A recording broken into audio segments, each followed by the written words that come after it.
Thank you for joining us again. My name is Salome Mwangi with the Idaho Office for Refugees. I manage the Refugee Speakers Bureau. And today I have the honor and the pleasure of chatting with Alejandra Hernandez, who is in Twin Falls. Welcome, Alejandra. Thank you, Salome. It's always a pleasure just to connect with you, chat, and laugh. Absolutely, I agree with you. And the cooking class was amazing. What was it, about a month ago? Oh, I had so much fun. At the beginning, I was a little bit nervous. I said, oh my gosh, I had so much fun. Those have been phenomenal. And the support from the community has been amazing. Yes. And I'm looking forward. It sounds like there's people in the Magic Valley who are interested in you doing another one for them. Yeah, because I shared with my friends, I said, why you didn't tell us that you were doing this? I said, well, I wasn't sure what I was doing. And they have been asking me to cook a typical food from Chile, a specific plate. And I said, well, maybe we do that next time. So yeah, I'm looking forward to it. Nice. And what's the specific Chilean food that they're looking for?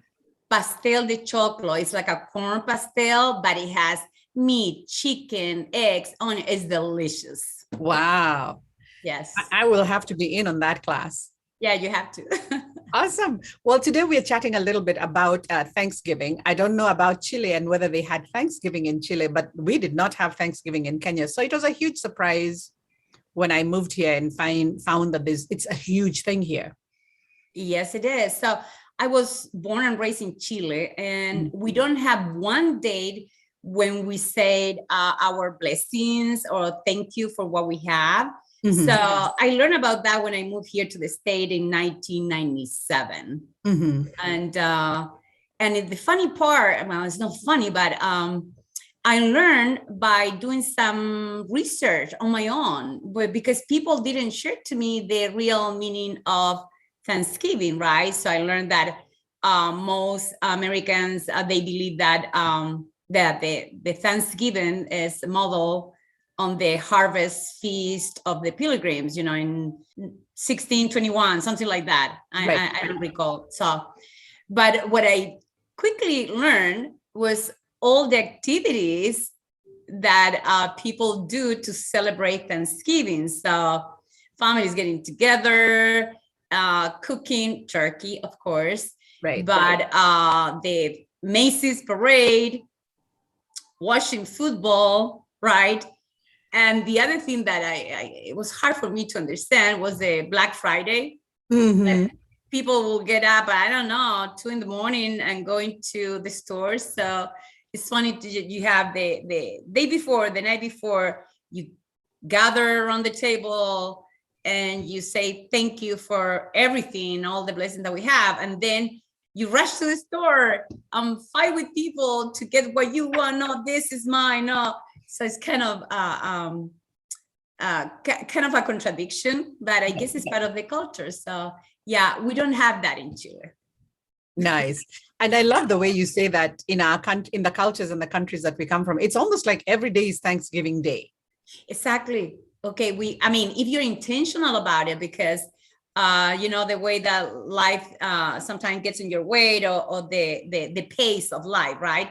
Mm-hmm. Everybody busy. But if you're intentional, yes, every day you should be grateful for something, right? And I'm guilty of not doing that like intentionally, but lately, maybe just because I'm far away from my family, immediate family, I made the point of saying, yes, thank you for whatever at that moment.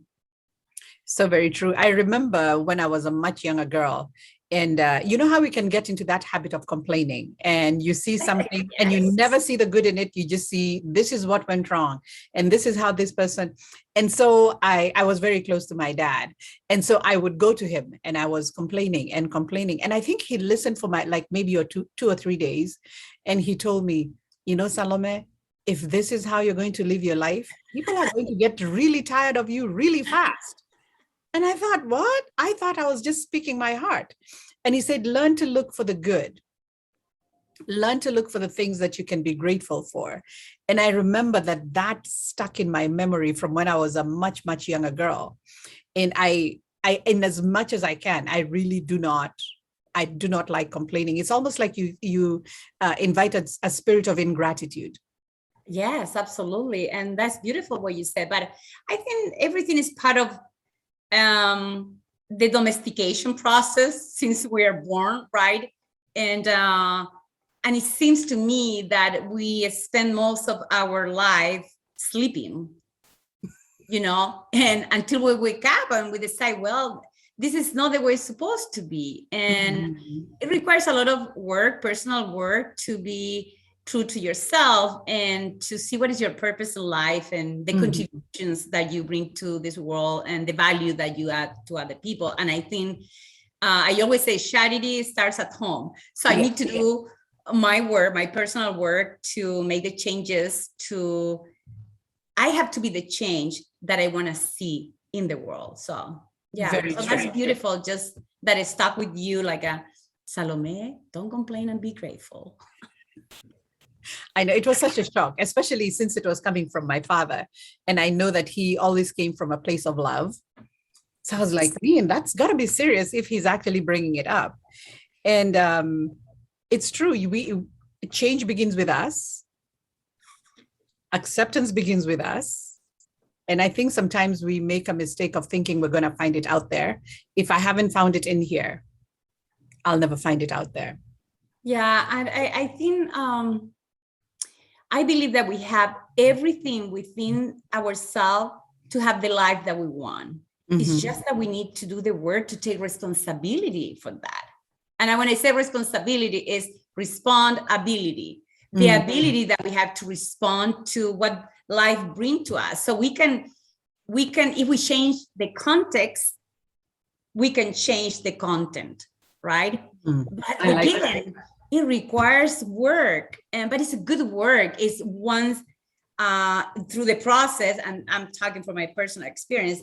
Oh my God, sometimes there are days like I say, what the hell I'm doing, or why this is triggering me this. But if you're patient and you let it happen, doing the work, then you feel so much lighter, you bring joy to your life. I love the journeys that we have taken from our home countries and into this new country and the new culture and the new people and things that we probably didn't grow up with. And I remember initially, I just wanted to go back to Kenya. I could not figure life out here. The food didn't taste like the food tasted when I lived back in Kenya. The people didn't speak English like the English I grew up with. And so initially I was like pushing it away and not wanting to be here. And thinking if I could go back to Kenya, then everything would be fine. And I managed to go back to Kenya after 8 years. But I was really surprised because Kenya did not sit there and wait for me. Kenya moved on. And the Kenya that I went back to was so very different. And I'm grateful for that gift because when I came back, I decided, you know what? This is home. This is where I'm at.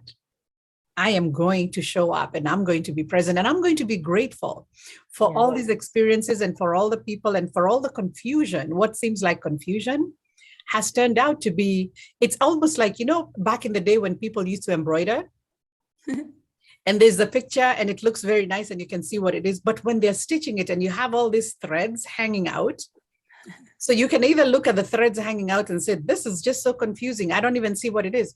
Or you can take the time to look at the picture that is forming and appreciate that picture. That's so true. It's so true. Yeah, I'm extremely grateful that life took me to live in the States because, as you say, when I go back, things are so different and I have changed. So I don't know if I have shared this with you, but I don't have family here. So it's just me, the crazy me here for 27 years. But it was the right thing for me to do, or more the right thing, what it worked. I changed in the way that I needed to. I became a stronger person. So that is a blessing, when not everybody has that possibility of deal with challenges, facing challenges in a way that you see possibilities. And that happened to me. Of course, I have moments where that sense of belonging or loneliness, right? But I see sometimes those has a dysfunction of my being, and I confront them, and I try to change the context, and say, okay, this is giving me beautiful possibilities to just be creative, create my own life. Right. So yeah, I'm grateful. I'm super grateful. Awesome. Now, I know that when you started out in the East Coast, right? And then found your way to the Pacific Northwest, as we call it. Are there any traditions that are different between how they celebrate Thanksgiving in the East Coast and how we celebrate Thanksgiving here?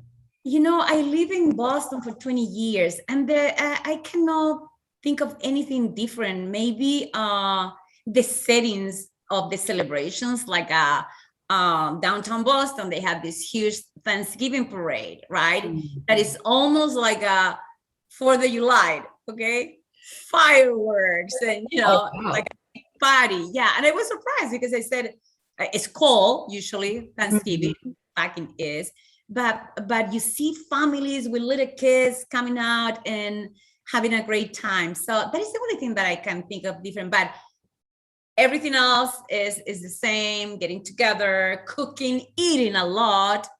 And the other thing that I didn't tell you, but it was when I learned about that the president of the time pardoned a turkey every year. I said, okay, what is that about? Because in some way it took me to the kind of the intrinsic nature of humans, like yes, we love, but we hate. Yes, we kill, and we love at the same time. So these animals, but then I said, no, I'm getting in a very dark zone there. So, but it was interesting that it was a big event, showing the president pardoning Turkey.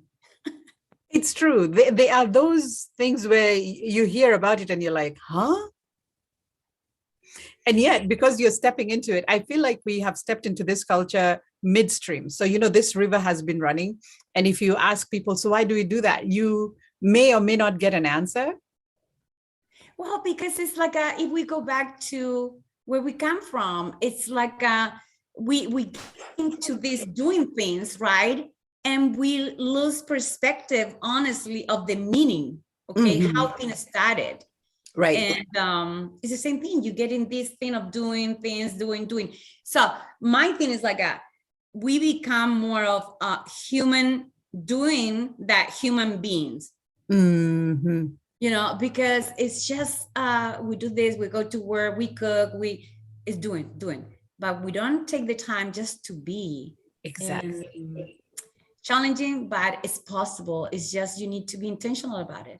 Absolutely. You couldn't be more right. I remember I normally do a class on belonging, because all of us are looking for belonging. And if you look at the word belonging, it's about belonging. Yeah. It's not about belonging, doing. Yeah. You're absolutely right. And I think as Americans, we get caught up on the doing. And so every time you ask somebody, oh, how was your summer? Oh my goodness, we went hiking and we went swimming and we went whitewater rafting or whatever. It's always about doing, but not about being. And so when they ask me, so what did you, how was your summer? And I don't know how to say, well, we just kind of hang out with my family and just hang out, maybe we cooked, maybe we didn't. But it is a matter of building those relationships out of who we are. Yes. And not out of what we do. Exactly. And being true to yourself, and that is connected with belonging, because you feel that strong sense of belonging when you can be authentic and people value for who you are and they see you for who you are, not for the things that you do, not for the titles that you have. Right. And sometimes we do that. All the titles that we have, right? They own us and not the other way around. Right. And you become, you are trapped in that. So yeah, it's interesting what you say about belonging and belonging. I like that.